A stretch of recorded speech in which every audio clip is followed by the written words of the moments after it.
Oke, sekarang kita akan masuk ke pembahasan tentang distribusi normal. Jadi, di variabel random continue ada beberapa macam distribusi. Kemarin juga waktu kita membahas variabel random discrete, ada distribusi binomial, ada distribusi multinomial, ada bermacam-macam ya. Ada juga distribusi geometrik, walaupun itu tidak kita pelajari, hipergeometrik, ada sangat banyak jenis distribusi. Nah, di sini untuk variabel random continue tadi kita sudah lihat tentang distribusi uniform. Selain itu ada lagi yang disebut dengan distribusi normal.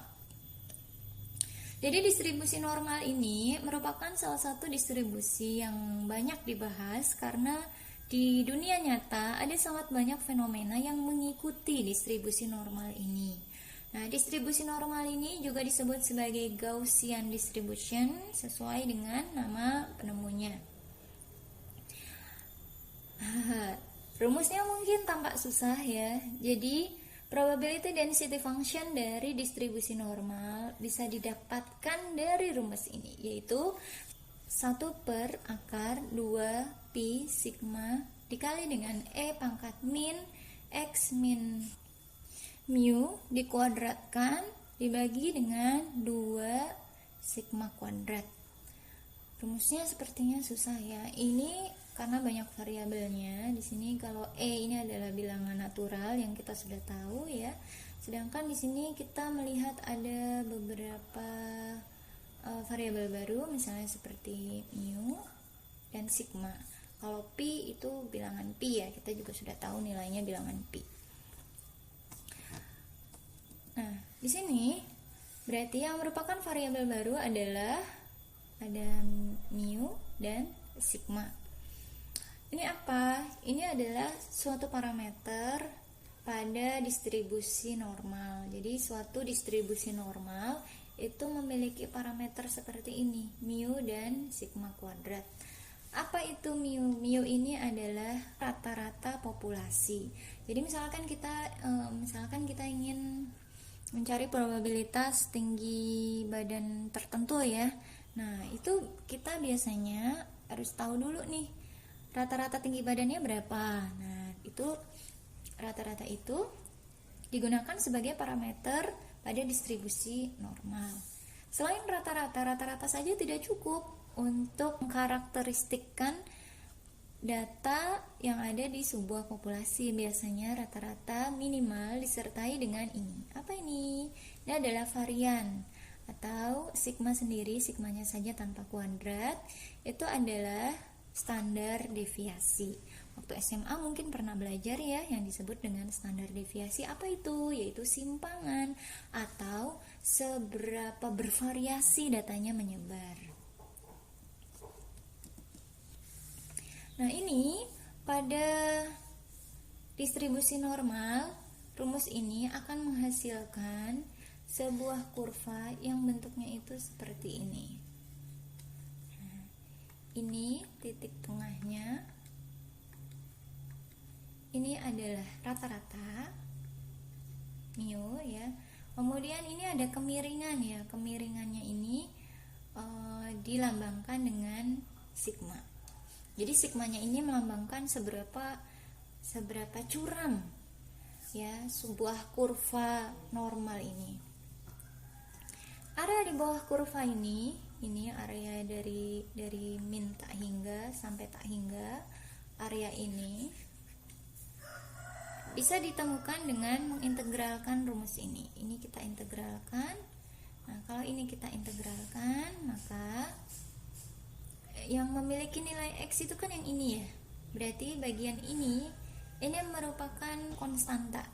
Nah, konstanta bisa kita keluarkan dari integral ya. Jadi 1 per akar 2 pi sigma dikalikan dengan integral dari min tak hingga sampai tak hingga E pangkat min X min mu dikuadratkan per 2 sigma kuadrat dx. Nah, ini sama dengan 1. Oke, jadi tadi sudah saya jelaskan bahwa probability density function dari distribusi normal akan membentuk kurva seperti ini. Ini disebut sebagai kurva Gaussian sesuai nama penemunya, atau sering juga di dalam literatur bahasa Indonesia disebut sebagai kurva lonceng atau bell shaped kalau di literatur bahasa Inggris ya. Sedangkan cumulative density functionnya untuk tanda kurang dari sama dengan, ini kumulatif ya, ini akan membentuk kurva seperti ini, kurva menaik ya, menaiknya tapi bukan garis lurus, dengan yang paling tinggi, nilai yang paling tinggi adalah 1. Nah, di dunia nyata banyak sekali fenomena-fenomena yang mengikuti distribusi normal ini, di mana kalau digambarkan kejadiannya akan membentuk lonceng seperti gambar yang tadi atau membentuk bell. Contohnya apa? Kasus-kasus di dunia nyata yang distribusinya mengikuti distribusi normal, ini misalnya adalah harga saham, tinggi badan orang, lokasi proyektil misalnya ya, itu semua mengikuti kurva normal, disebut kurva normal. Kenapa sih disebut sebagai normal? Itu karena banyak fenomena normal di dunia nyata yang mengikuti distribusi ini, itu sehingga ini disebut sebagai distribusi normal. Nah, contohnya seperti ini ya, ini semua 3 buah garis ini semua adalah contoh distribusi normal. Kok bisa berbeda-beda? Kenapa berbeda-beda? Berbedanya itu berdasarkan nilai mu-nya, atau ini adalah rata-rata ya. Ini titik paling tingginya, ini adalah rata-ratanya. Ini rata-ratanya 0. Kalau yang ini titik paling tinggi, ini rata-ratanya adalah 4. Kalau yang ini rata-ratanya juga 0. Jadi kurva yang hitam dengan kurva yang hijau ini memiliki rata-rata yang sama, tapi memiliki kemiringan yang berbeda. Kita bisa lihat kecuramannya berbeda ya, yang ini dengan yang hijau. Artinya dia memiliki sigma yang berbeda. Sedangkan kurva yang hitam dengan kurva yang biru, mereka memiliki nilai rata-rata yang berbeda, tapi memiliki kemiringan yang sama. Artinya mu-nya berbeda, sigmanya sama antara kurva hitam dengan kurva biru. Sedangkan kurva biru dengan kurva hijau, titik tengahnya berbeda, kemiringannya berbeda. Artinya mu-nya berbeda, sigmanya juga berbeda.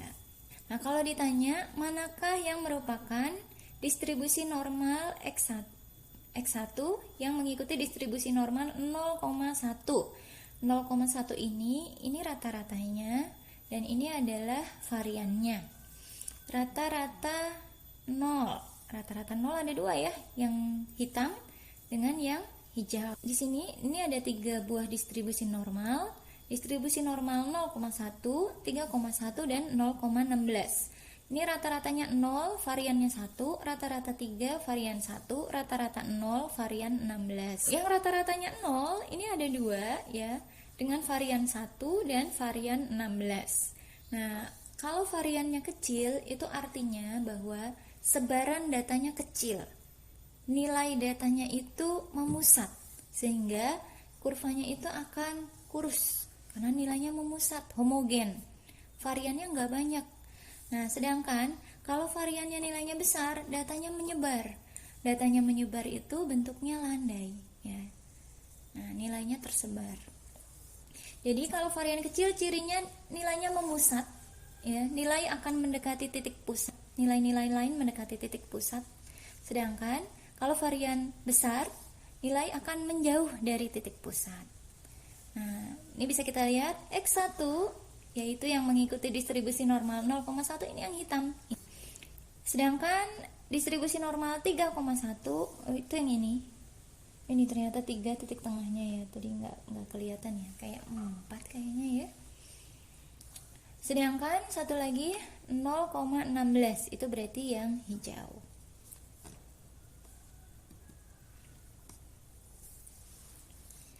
Nah, karena bentuk kurvanya itu bermacam-macam, tergantung nilai mu dan nilai sigma. Nah, kemudian para ahli statistika itu membuat standarisasi. Jadi kurvanya dibuat satu kurva saja, jangan bermacam-macam. Kurvanya dibuat satu kurva standar, disebut sebagai standar normal. Jadi di sini kurva standar normal, ciri-cirinya adalah mu-nya berada di titik 0 dan variannya berada di titik 1. Jadi mu-nya 0, sigmanya 1.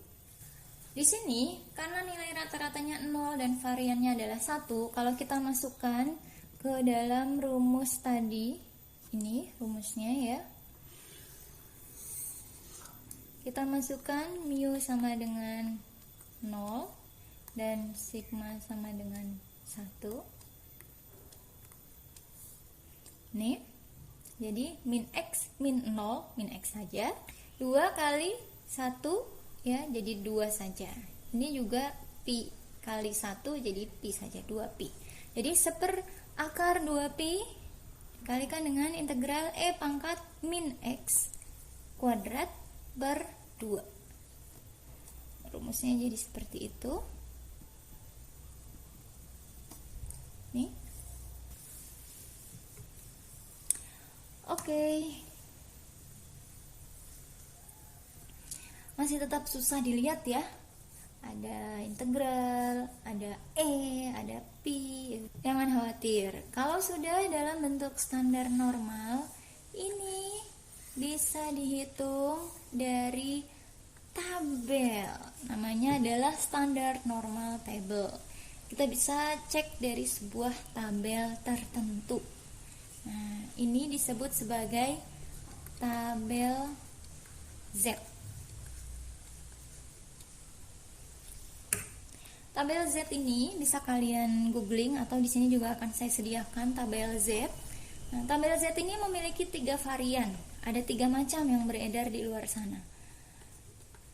Jadi, kalau misalnya kalian googling ya, menemukan satu buah tabel Z, kok nilainya berbeda dengan tabel Z yang disediakan di kuliah ini? Iya, itu karena ada 3 macam tabel Z yang beredar. Bagaimana kita mengetahui tabel Z yang mana yang bisa kita gunakan? Semuanya bisa kita gunakan dan 3-tiganya itu sebenarnya sama, cuma beda cara menyajikannya. Cirinya, kalian cek terlebih dahulu, di tabel itu biasanya ada keterangannya. Ini menghitung apa? Ini misalkan tandanya kurang dari sama dengan. Nah, jadi tadi itu kan bentuknya seperti ini ya. Ini 0 ya. Jadi mu-nya 0. Ini variannya adalah 1. Nah, di sini ada tabel yang bentuknya seperti ini. Begini. Jadi dia itu menghitung area seperti ini, kurang dari sama dengan. Tapi ada juga tabel yang misalnya seperti ini. Nah, area yang ini. Nah, kalau area yang ini tandanya adalah lebih dari sama dengan. Ini Y-nya. Lebih dari sama dengan Y. Sedangkan ada juga tabel yang menghitungnya itu area sebelah sini. Jadi dari 0 sampai Y.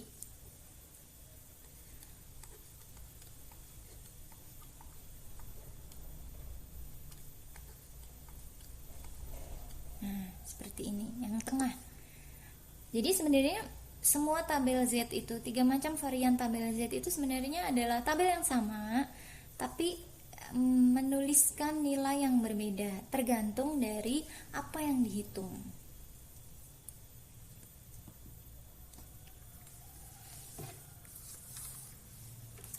Nah, karena bentuknya itu berbentuk kurva simetri seperti ini, kalau misalkan di sini saya buat seperti ini ya,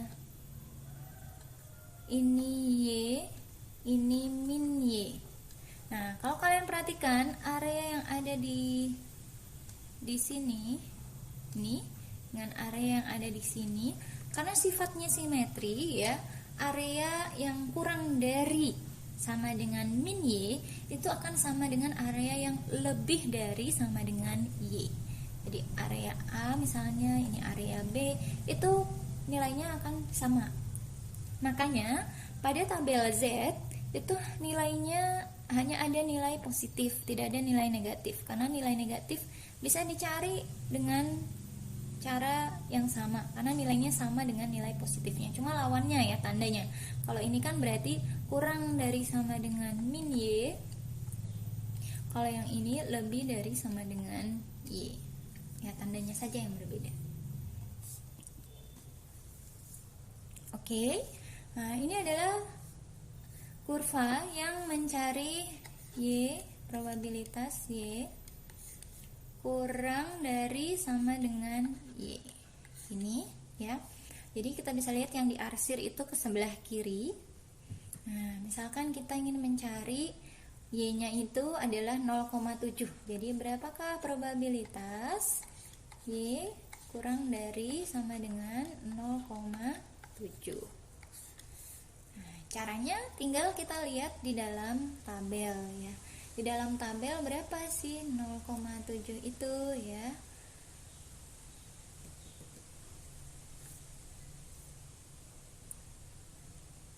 Kita tinggal lihat di dalam tabel. Nah, kita lihat contohnya ya. Misalkan Y mengikuti suatu distribusi normal. Ya, jadi Y itu adalah variabel random standar normal. Berapakah probabilitas Y kurang dari 0,31? Nah, cara membacanya nanti bentuknya itu seperti ini. Jadi ada kolom pertama ini, setiap baris pada kolom pertama ini menunjukkan 2 digit ini 0,3. Yang ini 0,3. Kemudian 1 digit di belakang koma ya, yang kedua digit keduanya itu dicerminkan ini di bagian kolom ini. Nah, kita ingin mencari 0,31. Berarti di sini cari 0,3, di sini cari 0,01. Ya, didapat nilainya adalah 0,6217. Oke.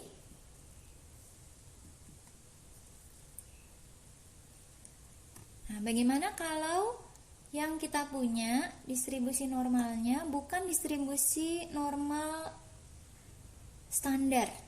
Artinya rata-ratanya bukan 0, variannya bukan 1.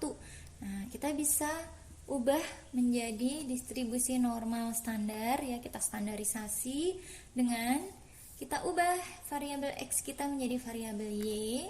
Kita dapatkan variabel random baru Y yang akan kita cari di dalam tabel dengan cara variabel random aslinya X dikurangi dengan rata-rata asli yang tidak standar, yang tidak 0, dibagi dengan varian asli yang tidak 1. Dengan cara ini kita bisa menggunakan tabel distribusi normal standar. Oke, rumusnya sudah ya, diingat-ingat ya. Nah, oke. Misalkan kita memiliki variabel random X yang mengikuti distribusi normal dengan rata-rata 3 dan varian 4. Berapakah probabilitas X kurang dari sama dengan 0? Nah, di sini kita ubah terlebih dahulu ya, yang tadinya merupakan distribusi normal yang belum standar menjadi distribusi normal standar. Kita standarisasi dengan membuat sebuah variabel random baru Y yang nilainya bisa diambil dari X dikurangi rata-rata per standar deviasi. Oke, 4 ini adalah varian atau standar deviasi kuadrat. Berarti standar deviasinya adalah akar 4, yaitu 2. Berarti kita dapatkan variabel random continue baru Y yang mengikuti distribusi normal terstandar. Yang ditanya adalah X kurang dari sama dengan 0. Sini ya, berarti X yang kita ganti menjadi 0. 0 dikurangi rata-ratanya adalah 3 dibagi standar deviasinya adalah 2. Oke, min 3 per 2 berarti min 1,5.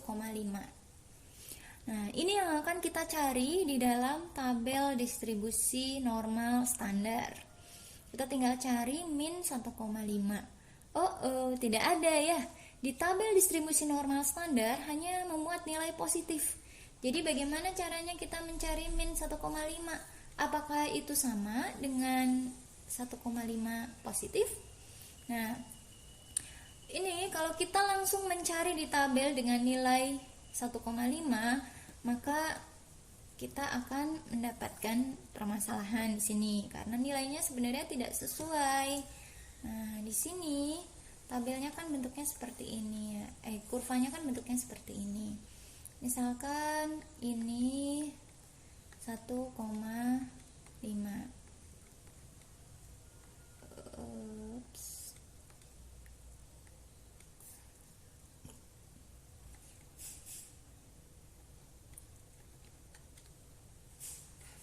Karena ini memiliki sifat simetri, ini adalah min 1,5. Nah, yang ditanya adalah Y kurang dari min 1,5. Berarti kan yang ini. Kalau di dalam tabel kita mencari langsung 1,5, itu kita dapatnya yang ini. Nah, kita lihat di sini permasalahannya, yang kita dapatkan bukan yang kita cari, tapi lebih dari itu ya. Nah, jadi bagaimana? Yang simetri dengan kurang dari min 1,5 adalah yang ini. Nah, bagaimana caranya kita menemukan yang ini? Gampang. Total semuanya adalah 1. Kita tahu dari tabel kurang dari 1,5 yang ini ya. Berarti 1 dikurangi probabilitas Y kurang dari 1,5.